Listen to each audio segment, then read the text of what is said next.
एक बार फिर से मैं हाजिर हूँ 21 जनवरी 2022 के इंपॉर्टेंट इवेंट्स के साथ। आप कंप्लीट वीडियो ध्यान से देखें क्योंकि लास्ट में आपको 2 क्वेश्चंस के जवाब देने हैं। देखिए, कभी भी मुझसे कोई फैक्ट गलत हो जाएगा तो आप निश्चिंत रहिए, अगले दिन की वीडियो में वो जरूर करेक्ट होगा।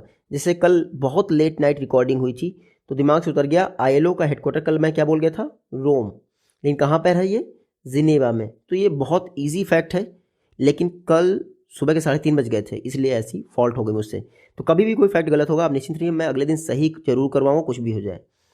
चलिए आज का पहला क्वेश्चन देखते हैं। NDRF द्वारा अपना रेजिंग डे यानी स्थापना दिवस प्रतिवर्ष किस दिन मनाया जाता है? तो NDRF national disaster response force, इसके द्वारा अपना स्थापना दिवस मनाया जाता है 19 जनवरी को। कब? 19 जनवरी को। NDRF का मोटो क्या है? आपदा सेवा सदैव, याद रखिएगा, आपदा सेवा सदैव। तो NDRF national disaster response force, इनके द्वारा अपना स्थापना दिवस यानी रेजिंग डे 19 जनवरी को मनाया गया है। सबसे पहली बार कब मनाया गया था? 19 जनवरी 2006 को, जब NDRF की स्थापना हुई थी। 2022 में NDRF ने अपना 17वां स्थापना दिवस मनाया है। NDRF में अभी कितनी बटालियन है? तो आपको ये जरूर याद रखना है कि NDRF में 12 बटालियन है इस समय। एग्जाम में आपसे ये भी पूछ सकते हैं कि टोटल वुमेन पर्सन वाली बटालियन कहाँ अपॉइंट हुई है? तो NDRF की टोटल फीमेल बटालियन अपॉइंट हुई है यूपी में, मुझे डिस्ट्रिक्ट याद नहीं आ रहा है, ठीक है। NDRF कौन सी मिनिस्ट्री के तहत आता है? Ministry of home affairs. किसके तहत कार्य करता है NDRF? National disaster management authority के तहत। तो नेशनल डिजास्टर मैनेजमेंट अथॉरिटी, इसके हेड कौन होते हैं? तो देखिए, डिजास्टर मैनेजमेंट की फील्ड में ये जो नेशनल डिजास्टर मैनेजमेंट अथॉरिटी है, ये सर्वोच्च बॉडी है। इसके हेड होते हैं प्राइम मिनिस्टर ऑफ इंडिया, ये याद रखिएगा। डिजास्टर मैनेजमेंट एक्ट कब पास हुआ था? 2005 में। तो NDRF भले ही MHA के तहत आती हो, लेकिन NDMA के हेड हमेशा प्राइम मिनिस्टर होते हैं, आपको याद रखना है। NDRF की स्थापना मैंने अभी आपको बताया 19 जनवरी 2006 में स्थापना हुई थी। डायरेक्टर जनरल कौन है NDRF के? अतुल करवाल। नेक्स्ट क्वेश्चन है, NPCI के साथ मिलकर UPI ऑटो पे किसने लॉन्च किया है? तो NPCI के साथ मिलकर UPI ऑटो पे ये लॉन्च किया गया है रिलायंस द्वारा। किसके द्वारा? रिलायंस के द्वारा। देख लेते हैं, रिलायंस जियो द्वारा NPCI national payment corporation of India के साथ मिलकर UPI ऑटो पे लॉन्च किया गया है। तो पहली बार ऐसा हुआ है टेलीकॉम इंडस्ट्री में कि UPI ऑटो पे की फैसिलिटी लॉन्च की गई है। ऑटो पे का मतलब क्या होता है? पिन ना डालना पड़े आपको, तो ऑटोमेटिक पे हो जाएगा। UPI ऑटो पे, NPCI प्लस रिलायंस जियो। तो फर्स्ट प्लेयर है टेलीकॉम इंडस्ट्री में जो इस तरह का इनिशिएटिव लॉन्च कर रहा है UPI ऑटो पे का। इसमें अगर आप 5,000 तक का रिचार्ज करते हैं तो आपको UPI pin, unified payment interface, इसका पिन आपको नहीं डालना पड़ेगा। तो बस इतना याद रखिएगा, UPI ऑटो पे जियो और NPCI लॉन्च कर रहे हैं। NPCI की बात कर लेते हैं, national payment corporation of India. NPCI की स्थापना हुई थी 2008 में, पेमेंट एंड सेटलमेंट एक्ट के द्वारा इसकी स्थापना की गई थी। मेरे ख्याल से 2007 में एक्ट पास हुआ था। हेडक्वार्टर है मुंबई में। MD एंड CEO हैं NPCI की कौन? दिलीप आसबे। नेक्स्ट क्वेश्चन देख लेते हैं, एरो 3 ये एक इंटरसेप्ट बैलिस्टिक मिसाइल्स है, मतलब कि बैलिस्टिक मिसाइल्स का इंटरसेप्टर है। किसने टेस्ट किया है? तो एरो 3 को टेस्ट किया गया है इजराइल द्वारा। किसके द्वारा? इजराइल द्वारा। इजराइल का एक और इंटरसेप्ट है एरोडोम, ठीक है। तो एरो 3 इजराइल का है। अच्छा, USA का कोई है क्या? थर्ड रशिया का है S-400, S-300, S-500, ये रशिया के हैं। और नॉर्थ कोरिया ने अभी ट्रेन से ही मिसाइल लॉन्च कर दिया, आपको पता ही होगा। ये देख लीजिए, ये 3 एरो हैं, इसीलिए इसका नाम है एरो 3। इजराइल ने टेस्ट किया है सक्सेसफुली। इनकी खास बात क्या है? खास बात ये है कि ये इंटरसेप्ट कर सकते हैं बैलिस्टिक मिसाइल को। कहाँ? अर्थ के एटमॉस्फेयर से बाहर ही। तो अगर इतनी ऊंचाई पे इंटरसेप्ट कर सकते हैं, इसका मतलब जब तक बैलिस्टिक मिसाइल धरती पे आएगी तब तक उसको डिस्ट्रॉय कर दिया जाएगा एरो 3 के द्वारा। तो याद रखिएगा, इजराइल ने एरो 3 इंटरसेप्टर टेस्ट किया है। ये इंटरसेप्टर है, एरो 3 मिसाइल है। बाकी आप देख लीजिएगा, 2018 से ये प्रोजेक्ट चल रहा है एरो 3। 2008 के बाद अगर सबसे पावरफुल कुछ बना है तो एरो 3 ही है। हालांकि थर्ड बना है 2008 से पहले, और S-300, S-400 भी 2008 से पहले बन गया। इजराइल की बात कर लेते हैं हम लोग। तो यहाँ देख लीजिए, ये है मैप में आपका इजराइल। कैपिटल क्या है इसकी? जेरूसलम। करेंसी क्या है? Israeli shekel. प्राइम मिनिस्टर कौन है? नेफ्तली बेनेट यहाँ के प्राइम मिनिस्टर हैं।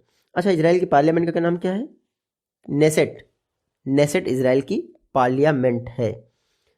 नेक्स्ट क्वेश्चन है रॉबर्टा मेटसोला यूरोपियन यूनियन पार्लियामेंट की नई प्रेसिडेंट बनी है, कहाँ से बिलोंग करती हैं? रॉबर्टा मेटसोला ये बिलोंग करती हैं माल्टा से। कहाँ से? माल्टा से। ये देख लीजिए, ये हैं आपकी रॉबर्टा मेटसोला, कहाँ से बिलोंग करती हैं? माल्टा से। यूरोपियन यूनियन की क्या बनी है? यूरोपियन यूनियन जो पार्लियामेंट है उसकी प्रेसिडेंट बनी है रॉबर्टा मेटसोला। इनकी भी एक अपनी कहानी है, मैं बताता हूँ क्यों बनी है भाई। कोई प्लान नहीं था इनको पार्लियामेंट का प्रेसिडेंट बनाने का। देखिए, रॉबर्टा मेटसोला माल्टा से बिलोंग करती हैं, हाल ही में यूरोपियन यूनियन पार्लियामेंट की प्रेसिडेंट बन गई हैं। नाम याद रखिएगा, रॉबर्टा मेटसोला। अब क्यों बन गई? भगवान की दया है भैया, सब भगवान की महिमा है। डेविड ससोली का निधन हो गया 2 दिन पहले, मैंने आपको पढ़ाया था। कौन थे डेविड ससोली? इटली से थे और यूरोपियन यूनियन पार्लियामेंट के प्रेसिडेंट थे डेविड ससोली। अचानक से इनका निधन हो गया कोविड क्राइसिस के कारण। तो रॉबर्टा मेटसोला को अब यूरोपियन यूनियन का जो पार्लियामेंट है उसका प्रेसिडेंट बना दिया गया है। तीसरी महिला हैं जिनको यूरोपियन यूनियन पार्लियामेंट का प्रेसिडेंट बनाया गया है। बाकी यूरोपियन यूनियन पार्लियामेंट की बात करें तो ये देख लीजिए आप, ऐसी होती है। यूरोपियन यूनियन में 27 कंट्रीज़ हैं, याद रखिएगा। आफ्टर ब्रेग्जिट ऑफ यूके जो है ब्रेग्जिट कर गया था। यूरोपियन यूनियन पार्लियामेंट 1952 में स्थापना हुई थी। फ्रांस के स्ट्रासबर्ग में इसका हेडक्वार्टर है। कहाँ पे? यूरोपियन यूनियन पार्लियामेंट का हेडक्वार्टर कहाँ है? फ्रांस के स्ट्रासबर्ग में। टोटल 705 मेंबर हैं यूरोपियन यूनियन पार्लियामेंट के। और रॉबर्टा मेटसोला ऑफ माल्टा क्या बनी है? ये यूरोपियन यूनियन पार्लियामेंट की प्रेसिडेंट। नेक्स्ट क्वेश्चन हमारा, Bose the untold story of an inconvenient nationalist, ये बुक किसने लिखी है? Bose the untold story of an inconvenient nationalist, book लिखी गई है चंद्रचूड़ घोष। देख लीजिए, चंद्रचूड़ घोष की बुक है Bose the untold story of an inconvenient nationalist. ये बुक है चंद्रचूड़ घोष की। बाकी आपको कुछ पढ़ने की जरूरत नहीं है। नेताजी के ऊपर बुक है। पराक्रम डे आपका 23 जनवरी को मनाया जाएगा, ठीक है। और रिपब्लिक डे सेलिब्रेशन भी 23 जनवरी से स्टार्ट हो रहा है। तो पराक्रम डे नेताजी की क्या है? बर्थ एनिवर्सरी है। बाकी आप याद रखिएगा, त्रिपुरा का जो त्रिपुरा का नहीं, कांग्रेस का जो हरिपुरा और त्रिपुरी का अधिवेशन हुआ था कांग्रेस का, उसके अध्यक्ष थे कौन? सुभाष चंद्र बोस। महात्मा गांधी जी ने बाद में पट्टाभी सीतारमैया का सपोर्ट किया त्रिपुरी अधिवेशन में, यानी 1939 में। तो इन्होंने रिजाइन कर दिया था, आपको पता ही होगा। बाद में ये चले गए इंडियन नेशनल आर्मी की तलाश में। तो हरिपुरा 1938, त्रिपुरी 1939। नेक्स्ट क्वेश्चन है फीफा, ये किस वर्ष स्थापना हुई इसकी? फीफा की स्थापना हुई 1904 में। चर्चा में क्यों है फीफा? देखिए, 2021 के लिए बेस्ट फीफा फुटबॉल अवार्ड्स की घोषणा की गई है। फीफा के हेडक्वार्टर ज्यूरिख स्विट्जरलैंड में, यानी फुटबॉल की फील्ड में एक्सीलेंट अचीवमेंट के लिए अवार्ड दिए जाते हैं हर वर्ष। आपको याद रखना है, मैं बता देता हूं। Best FIFA men's footballer of the year, ठीक है, आप इतना याद रखिएगा। किसको मिला है? Robert Lewandowski. जिसको पढ़ा रहा हूं मैं उसको ही देखिए, अभी कहीं और मत देखिएगा। रॉबर्ट लेवांडोस्की, इनको FIFA best footballer of the year का अवार्ड मिला है। ये कहाँ से बिलोंग करते हैं? पोलैंड के प्लेयर हैं, या फिर बेयर्न के। तो रॉबर्ट लेवांडोस्की लगातार दूसरे वर्ष FIFA men's player of the year award मिला है। किसको? रॉबर्ट लेवांडोस्की को। अब आपसे एग्जाम पूछ सकते हैं, FIFA women's player of the year award किसको मिला है? एलेक्सिया पुटेलास्को। किसको? एलेक्सिया पुटेलास्को। कहाँ से? बार्सिलोना, स्पेन से। तो ये मेन हो गया, ये वुमेन हो गया। इसके बाद लास्ट क्वेश्चन बचता है आपका, FIFA goalkeeper of the year award Edward Mendy को। किसको? एडवर्ड मेंडी, ये सेनेगल से बिलोंग करते हैं। तो FIFA men's footballer of the year किसको मिला है? Robert Lewandowski of Poland. FIFA women footballer of the year award Alexia Putellas, ये कहाँ से हैं? स्पेन से। बाकी जो गोलकीपर है वो एडवर्ड मेंडी। फीफा देख लीजिए, Federation of International Football Association. FIFA की स्थापना हुई थी 21 मई 1904 को। ज्यूरिख स्विट्जरलैंड में हेडक्वार्टर है। प्रेसिडेंट है गियानो इन्फेंटिनी।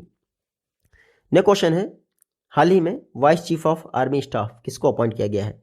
तो vice chief of army staff Manoj Pande ji को, लेफ्टिनेंट जनरल मनोज पांडे जी। ये देख लीजिए, ये हैं लेफ्टिनेंट जनरल मनोज पांडे जी। मनोज पांडे एक और परमवीर चक्र विजेता मनोज पांडे, ठीक है। तो lieutenant general Manoj Pande ji vice chief of army staff. अच्छा, ये नरेंद्र कुमार गोविंद क्या बने थे? अपैरल एक्सपोर्ट प्रमोशन काउंसिल, उसके हेड बने थे नरेंद्र कुमार गोविंद का, कल पढ़ा था। फिलहाल हम लोग मनोज पांडे जी के विषय में पढ़ लेते हैं। मनोज पांडे जी आर्मी वाइस चीफ बने हैं। इन्होंने सीपी मोहंती को रिप्लेस किया है। तो सीपी मोहंती किसने रिप्लेस किया इनको? मनोज पांडे जी ने। Vice chief of army staff बने हैं। बस इतना ही याद रखना है आपको। इंडियन आर्मी की बात कर लेते हैं। 1895 में स्थापना हुई थी। न्यू दिल्ली में हेडक्वार्टर है। मोटो है service before self. 28th army chief कौन है? MM नरवणे जी, जिनके पास इस समय CDS का भी एक्स्ट्रा चार्ज है। नेक्स्ट क्वेश्चन है एक्सिस बैंक, इसकी स्थापना किस वर्ष की गई थी? तो बहुत ही बेकार क्वेश्चन है।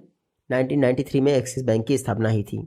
एक्सिस बैंक और CRM नेक्स्ट सॉल्यूशन द्वारा IBS intelligence global fintech innovation award जीता गया है। क्या? Axis bank and CRM next solution द्वारा IBS intelligence global fintech innovation award जीता गया है 2021 के लिए। किस लिए? बेस्ट CRM सिस्टम इम्प्लीमेंटेशन के लिए। CRM क्या होता है? Customer relationship management. तो बेस्ट CRM सिस्टम रिलेशन के लिए ये आपका जो IBS इंटेलिजेंस यानी IPSI global fintech innovation award axis bank ने जीता है। बस और कुछ मत रटिएगा, ये पहले ही 3 लाइन याद रखिएगा। एक्सिस बैंक और CRM नेक्स्ट को मिला है। एक्सिस बैंक 1993 में स्थापना हुई, मुंबई में हेडक्वार्टर है। MD एंड CEO है अमिताभ चौधरी। चेयरपर्सन है Shri Rakesh Makhija.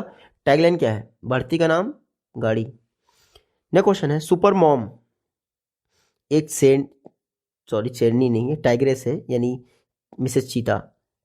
Super mom collar वाली हाल ही में इनका निधन हो गया पेंच टाइगर रिजर्व में। ये कहाँ है पेंच टाइगर रिजर्व? तो इस समय पक्के टाइगर रिजर्व और पेंच टाइगर रिजर्व बहुत चर्चा में है। पक्के टाइगर रिजर्व है अरुणाचल प्रदेश में। चर्चा में क्यों है? जो ISFR रिपोर्ट आई है आपकी, उसके हिसाब से सबसे ज़्यादा जो वन है किसी भी टाइगर रिजर्व में वो पक्के टाइगर रिजर्व में है। फिलहाल आते हैं हम पेंच नेशनल पार्क, कहाँ पे है? MP मध्य प्रदेश में। ये है आपकी कॉलर वाली। सुपर मॉम क्यों कहा जाता है? अपनी छोटी सी एज में इन्होंने 29 से 30 बच्चों को जन्म दिया है। हाल ही में इनका निधन हो गया। बड़ी रिस्पेक्ट के साथ बात कर रहा हूँ मैं। सुपर मॉम टाइग्रेस कॉलर वाली का निधन हो गया पेंच टाइगर रिजर्व में। मध्य प्रदेश में है पेंच टाइगर रिजर्व। 16 वर्ष की थी कॉलर वाली टाइगरेस। 29 बच्चों को जन्म दिया था। एक वर्ल्ड रिकॉर्ड है अभी तक। अच्छा, पहले इनका नाम था T15। क्या नाम था? T15। बाद में कॉलर वाली कहा गया क्योंकि इनकी शुरुआत, मतलब ये जो कॉलर सिस्टम चला ना कि कॉलर फिट किए जाते थे, वो 2008 से शुरू हुआ और T15 पे ही फिट किया गया था, तब इनका नाम पड़ा कॉलर वाली। मध्य प्रदेश ने जो टाइगर स्टेट का दर्जा प्राप्त किया है उसमें सुपर मॉम कॉलर वाली का बहुत बड़ा रोल है। तो 16 वर्ष की आयु में 29 बच्चों के साथ इनका निधन हो गया। 29 बच्चों के साथ नहीं, उनको जन्म देने के बाद कॉलर वाली मॉम। ठीक है, कल मैंने आपको, कल नहीं 4-5 दिन पहले बताया था, इंडिया का oldest sloth bear, female sloth bear Gulabbo का निधन हो गया था भोपाल के वन विहार नेशनल पार्क में। तो आजकल जितने लोग भी निधन हो रहा है वो भोपाल के ही वन विहार या फिर पेंच नेशनल पार्क में हो रहा है। चलिए नेक्स्ट क्वेश्चन है इनइक्वालिटी किल्स, ये रिपोर्ट किसने रिलीज की है? असमानता मार देती है। इनइक्वालिटी किल्स, ये रिपोर्ट रिलीज की है ऑक्सफैम इंटरनेशनल। किसने? ऑक्सफैम इंटरनेशनल ने। तो आपको पता ही है इनइक्वालिटी मार तो देती ही है। ऑक्सफैम इंटरनेशनल की ये रिपोर्ट है, देख लेते हैं। ऑक्सफैम इंडिया द्वारा इनइक्वालिटी किल्स रिपोर्ट जारी की गई है। बताया गया है कोविड-19 पैंडेमिक द्वारा जो इकोनॉमिक इनइक्वालिटीज़ हैं, असमानताएं हैं, वो विश्व में बढ़ गई हैं। जो वर्ल्ड के 10 रिचेस्ट पर्सन हैं वो डबल हो गए हैं कोविड-19 की शुरुआत के बाद से अब तक। वर्ल्ड 10 रिचेस्ट मैन, उनकी इनकम डबल हो गई है। सपोज से $100 बिलियन था, 200 बिलियन हो गया है। तो अमीर तो अमीर ही हुआ है और गरीब गरीब। इंडिया में जो 100 रिचेस्ट पीपल हैं उनकी इनकम देखिए क्या 57.3 लाख करोड़ है। अरे गजब। इंडिया की जो GDP हर साल की कितनी है? 20 लाख करोड़ की ना, 29 लाख करोड़ के आसपास है मेरे ख्याल से। और देखिए टॉप 100 रिचेस्ट पीपल की इनकम कितनी है, जो वेल्थ है 57.3 लाख करोड़, बहुत बड़ी होगी। इंडिया में जो बिलियनियर हैं वो कोविड-19 के दौरान 102 से बढ़कर 124 हो गए हैं। 84% इंडिया के जो हाउस होल्ड हैं उन्होंने इनकम में डिक्लाइन फेस किया है। हम जैसे लोगों की बात करनी लोग। ऑक्सफैम की बात करें 1942 में स्थापना हुई थी। नैरोबी केन्या में हेडक्वार्टर है। डायरेक्टर कौन है? Gabriela Bushehr. बाकी ऑक्सफैम के विषय में आपको जानने की नहीं है। जरूरत है। इनइक्वालिटी के विषय में जानिए। 102 से 142 हो गए हैं इंडिया में बिलियनियर, आपको याद रखना है। नेक्स्ट क्वेश्चन देखते हैं। Ministry of labour and employment में एडिशनल सेक्रेटरी कौन अपॉइंट हुए? वैसे ये सवाल नहीं बनता है, लेकिन इतने सारे लोग अपॉइंट हुए हैं तो हम लोग देख लेते हैं कि किस मिनिस्ट्री में कौन से एडिशनल सेक्रेटरी अपॉइंट हुए हैं। Ministry of labour and employment additional secretary appoint हुए हैं शशांक गोयल, 1990 बैच के IAS ऑफिसर हैं। एग्जाम में आपसे नहीं पूछेंगे लेकिन फिर भी मैं बता देता हूँ। Shashank Goyal ministry of labour and employment में क्या एडिशनल सेक्रेटरी अपॉइंट हुए हैं। ये तेलंगाना के चीफ इलेक्टोरल ऑफिसर रह चुके हैं, वो इंपॉर्टेंट नहीं है। Shashank Goyal ministry of labour and employment में, Shailesh Kumar Singh ministry of MSME में एडिशनल सेक्रेटरी अपॉइंट हुए हैं, और मनीष कुमार गुप्ता वाइस चेयरमैन बने हैं दिल्ली डेवलपमेंट अथॉरिटी के। तो ये मेरे ख्याल से इंपॉर्टेंट है। मनीष कुमार गुप्ता वाइस चेयरमैन बने हैं DDA के। कल मैंने आपको बताया था Narendra Kumar Goenka apparel export promotion council के क्या बने थे? नए चेयरमैन। ये आपको जरूर याद रखना है। नेक्स्ट क्वेश्चन है क्लिक पे किसने लॉन्च किया है? तो क्लिक के द्वारा पे कर सकते हैं, मोबीक्विक ने लॉन्च किया है। देख लेते हैं। मोबीक्विक ने NPCI के भारत बिल पे लिमिटेड के साथ पार्टनरशिप की है क्लिक पे को लॉन्च करने के लिए। ये देखिए, ये सारे सेक्टर हैं जहां पर आप क्लिक के द्वारा पे कर सकते हैं। तो 2 स्टेप का पेमेंट फीचर है क्लिक पे। 2 स्टेप में आपको, पहला स्टेप तो मेरे ख्याल से यही होगा कि बैलेंस डालिए, दूसरा होगा कि आप क्लिक करिए, ठीक है। तो क्लिक पे मोबीक्विक और NPCI ने लॉन्च किया है। मोबीक्विक की बात कर लेते हैं। 2009 में मोबीक्विक की स्थापना हुई, गुरुग्राम में हेडक्वार्टर है।